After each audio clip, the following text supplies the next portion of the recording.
Welcome to Chris Parkin Shooting Sports. This is the Beretta BRX1 with the walnut stock in 6.5 Creedmoor, and I'm out today shooting it, having some fun, testing the fast fire capability, but not without sacrificing on the fact that the gun is an accurate shooter from the box. I love these 5-round magazines. They're bright orange, you can't lose them, and they're top load as well.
Now, first things first, I have effectively reviewed this rifle before. I reviewed maybe a year ago the BRX1 in 6.5 Creedmoor, pretty much identical format to this, different scope, and it was the synthetic stock, polymer stock. And a lot of people say to me, you know, they're looking at modular rifles, and they say, oh, which is the most accurate? And generally the build of the rifle makes more difference than the stock material, for example. And you know, you've still got barrels, you know, every barrel on every rifle, you could buy 5 of these, and they all might be very slightly different using the same type of, you know, the same box of ammunition. And the reason for that is that barrels are made to a production standard, to a quality control standard, and the better that standard is, yes, the more uniform they will be. But a rifle like this, for example, comes with the MOA guarantee, 3 shots, match ammunition, and you'll shoot those 3 shot groups, and that is what they'll stand up for. And to be fair, the good manufacturers who offer that promise know that the quality control of their barrels will fit within that, and the quality control of the action, or the actual design of the action, will work for that long term, and that's why they make assurances of these things. So there's no point really saying to me which is the most accurate, the synthetic or the walnut version, because essentially you could buy 2 rifles 2 different weeks and you might get one barrel that's the best barrel they've ever made, and one barrel that's just a good barrel, and one might be an absolute stunner and the other one might be just great. So although it's very nice saying, you know, a heavy barrel's going to do this or another barrel's going to do that, when you compare like for like, do bear in mind there is variance among a production cycle. Anyway, I'll tag on the full review of the synthetic one so you can compare it side by side with this. I shot it same range, same place, pretty much same time of year last year.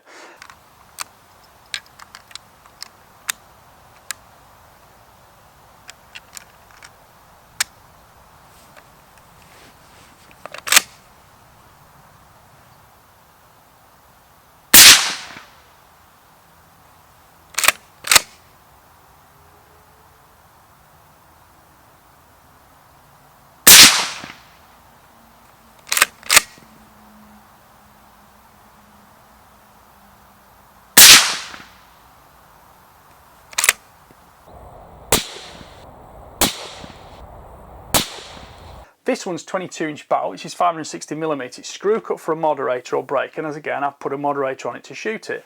6.5 Creedmoor is not exactly a humpy cartridge to shoot, it's not much recoil, but it cuts the noise and makes it more pleasant. Now, the fundamental thing to remember about this is it's a straight pull action. We'll go to that in a minute, but the barrel and the straight pull bolt carrier receiver, etc., are actually put on an aluminium chassis, and then the stock, whether it be polymer or walnut, fits to that chassis, and it's the interaction between the metalwork, the steelwork, and that chassis that's the critical factor. And that's why, particularly on this BRX1 rifle, I can't really detect any difference between them, because they have both worked really well. Now, there are some massive positives to this rifle, and there's 1 or 2 little drawbacks. One of the massive positives is these things shoot really well. The barrels are cold hammer forged. Beretta is a huge worldwide concern. But I mean, I have actually been to the factory in Italy, but these barrels are made to an extremely high standard. It's got a 1 in 8 inch twist rate on this Creedmoor, and they do shoot well, and they do take temperature. They do take the heat well without giving any kind of noticeable, overall movement in zero position. And both of them have been shot sort of in warm days. It's actually September now, but it's still 22 degrees today. Or was it 24 actually? July last year will have been something similar. So like for like, they've both shot very well, and they've both shot similar to each other.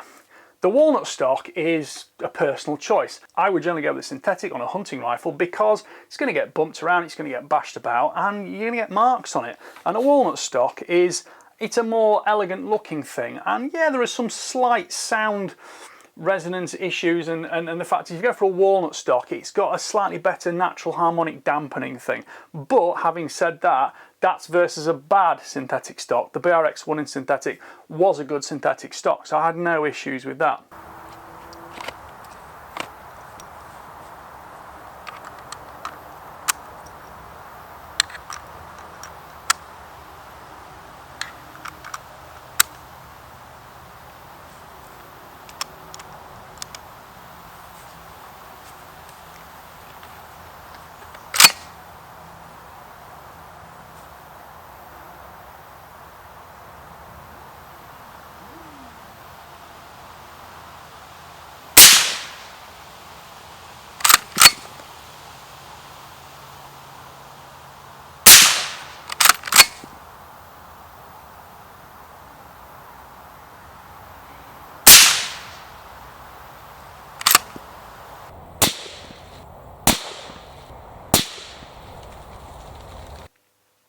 Now, what are the downsides? I'll finish the upsides first. I love these magazines. They're bright orange. It's a 5-round top loader. You'll have seen in the video I've loaded it with the right side, the left side. I've loaded it in the gun, out of the gun. I've loaded it with 3, put 2 more in top. It works really well. They clip in and out so easily. You're not actually, so many rifles have a little bit of a snag, a little bit of a nudge. They need just a little bit of a nag technique to get in. These things go in perfectly, and the feed is very smooth, so no qualms about that at all. Picatinny rail on it, no problem for putting a scope on it, and that Picatinny rail is mounted to the end of the barrel. There are 2 screws under here which fix the barrel into the bedding block, or the aluminium chassis, so to speak. So you can swap barrels, change them out. This is a 6.5 Creedmoor, but the rifle's also available in 243, 308, 3006 and 300 Win Mag. At which point we can discuss one of the downsides of the rifle. Now, that bolt is identical on any of the rifles. There's 8 lugs on the bolt itself, and it's got 125mm bolt stroke, which is, totally capable of driving up to 300 Win Mag, but on a shorter Creedmoor or 308, you don't quite need that much travel. About there would be enough. But again, this is all down to the way this bolt system works, because everybody thinks it's a straight pull. It looks a bit like a blazer. Is it just like a blazer? No, it's actually nothing like a blazer, because I can take the carrier off.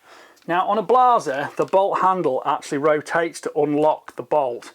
This works a little bit differently. This is a little bit more akin to an AR-15, because when the carrier comes back, it actually rotates this 8 lug bolt. It's a push feed face, it's got a plunger ejector on it, extractor claws, no issues with that. But effectively, there's a helical movement in here. So when the carrier comes back, it moves back about 7mm and it flicks the bolt round. Like in an AR-15, where the gas piston does that first initial shove of the carrier to open and unlock the bolt. Now on this, that happens with your movement. So you do need to operate the bolt with a bit of vigour. So when it's stone cold, that bolt operates quite light and smooth. And generally speaking, in shooting use, it's similarly light and smooth. I will at this point out that nickel plated cases actually work a little bit more smoothly than copper brass cases because of the surface finishing of them. But when their barrel's cold, when everything's cold, it doesn't really make a lot of difference. But when it gets hot, it does make a difference, because you really do need to kind of give that quite a quick, sharp pull to make sure that that bolt rotates, unlocks and unlatches this brass case, which has been, blown apart by powder pressure, and he's gripping the case and he's gripping the breech walls inside the chamber. So that is important, to be quite smart in operation with the bolt. Conversely, when you go forward with the bolt actually carries a little bit of momentum because it's quite a heavier carrier on it, and you really just need to click it forward, and there's no issue with it being half closed or going to go off, anything like that, and that's actually very good. But with that being 125mm travel, you will notice on the video that that comes right up to my face, and you will notice me kind of just cock my head off to the side a little bit, so I'll kind of go like that because I've got used to opening and closing it. If you have got a tight case and you really do need to heave on it, you certainly don't want your face to be the bolt stop, essentially. And because it depends on the size of your body, your shoulders, your nose, etc. I've got a big nose, blah blah blah, but this one's also got 40.5 inches of length of pull, which is 369mm. So that's quite long in itself, and it's moving the whole gun away from your face. Now, when I'm using the rifle, I've kind of got used to my head just kind of flipping backwards and forwards a little bit. And if you got, depending on your scope height and things like that, it will affect different people a different way. But just be aware of it, because it's 125mm bolt travel, and when the gun is hot and when you're shooting fast, you do need to be quite vigorous with the bolt.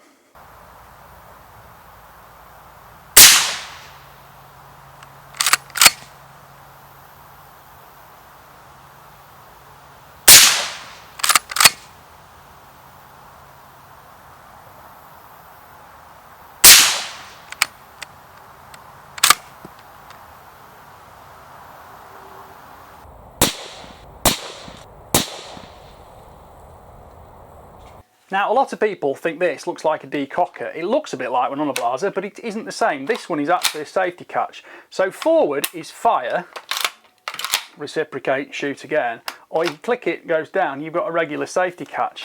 And in fact, if you take the bolt out, you can see in here that this is a bit more like a sort of separate, you've got a large hammer, which you can probably see there.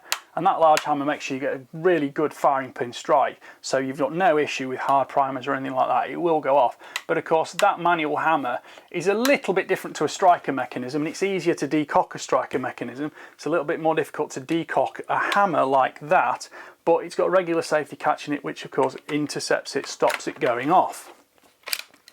I'll just pop this back together. The gun is ambidextrous, the stock is ambidextrous, you can shoot it left or right-handed, and you can actually swap the bolt handle to the right or left. Interestingly, you can also swap the bolt head round, and you might notice on the video that I've shot this rifle as it was delivered to me. This one's actually been set up left-handed because it's ejecting to the left side.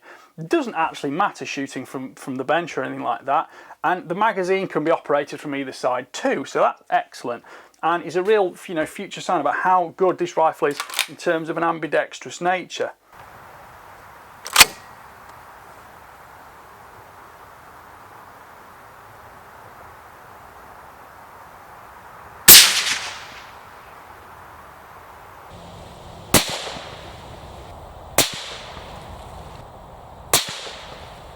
Magazine release catches are on the underside there, big, orange, easy to see, easy to use. Those are the two holes there that the Allen key goes in to release the barrel from the actual bedding block inside.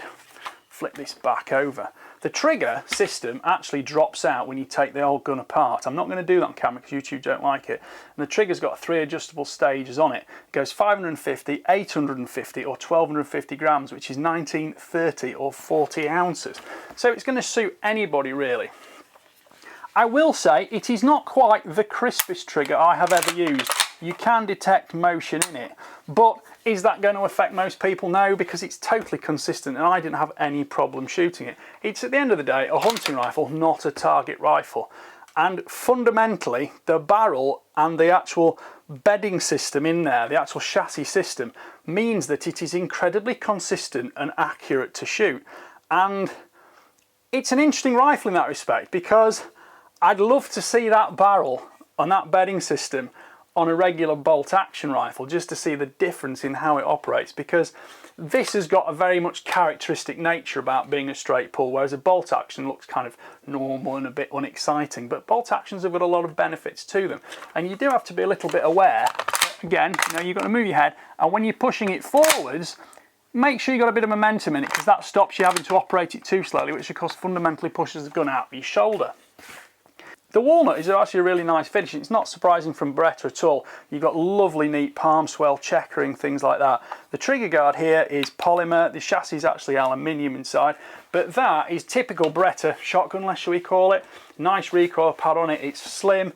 There's 2 spacers in there already to just adjust length of pull slightly, but again, I say maybe don't go too short on length of pull because that bolt is coming back a long way. The comb is a slender design. You get good alignment on the gun, but do bear in mind that that Picatinny rail is actually, it's quite deep and it's quite long. And if you look at where this scope is, that's actually a very compact scope. Most people, for sporting purposes or for hunting purposes, would probably have a slightly longer scope, which would actually allow it to go slightly lower down because the objective body will be over the top of the barrel rather than over the top of the rail. Similarly, people who are shooting wild boar, things like that, are more than likely maybe to have a red dot sight or a 1:6 scope, which generally doesn't have a big objective body on it. So again, you'll be a little bit lower down. So that's a slightly unusual scope that's come with the rifle. It's very compact, great for some guns, maybe not the best option for this gun, but it certainly worked. And you can't complain about the accuracy on target because it shoots really well.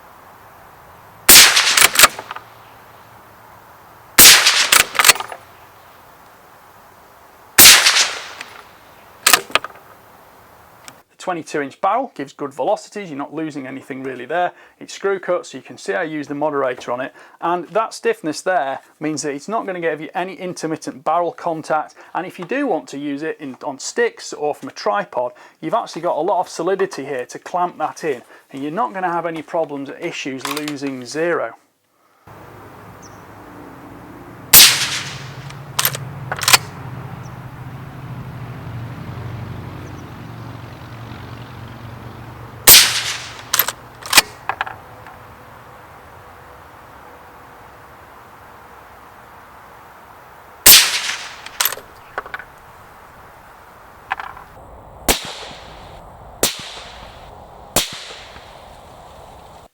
Overall weight is 3.4 kilograms, which is £7 10 ounces. Overall length is 1100 millimeters, which is 43 inches. Length of pull is 369 millimeters, 14.5 inches, and that does help with the slightly longer bolt travel. And you will just have to accommodate for that when you're choosing the rifle. Recommended retail price for the UK is £1,895 as of today, which is the 6th of September 2024. So I think I can write it up by saying that if you like the BRX1, it's certainly a very different rifle. If you are inaccurate with this rifle, it is not, generally speaking, going to be the fault of the rifle. But I will say there are some ergonomic compromises to the way it will fit you as a shooter. Some people will suit it, some people perhaps not. But that's life, not everything is for everybody. People have different tastes, different preferences. And in terms of the way the gun handles, it's got good recoil transfer. You know, the stock is straight through, recoil pad goes in nice to your shoulder. You can load the bipod when you're shooting prone. There's no problem with the fore-end stiffness giving you problems there. And reloading the rifle, once you get used to the cycle of it, you can stay on target quite quickly. But you do have to bear in mind that your head probably will move slightly, so you are kind of moving backwards and forwards out of your own field of view through the scope and with the reticle on it. Right, well, I hope you've enjoyed watching that review. Please like, subscribe, comment, click the notification bell and keep track of the regular uploads. Thank you for watching. Bye for now.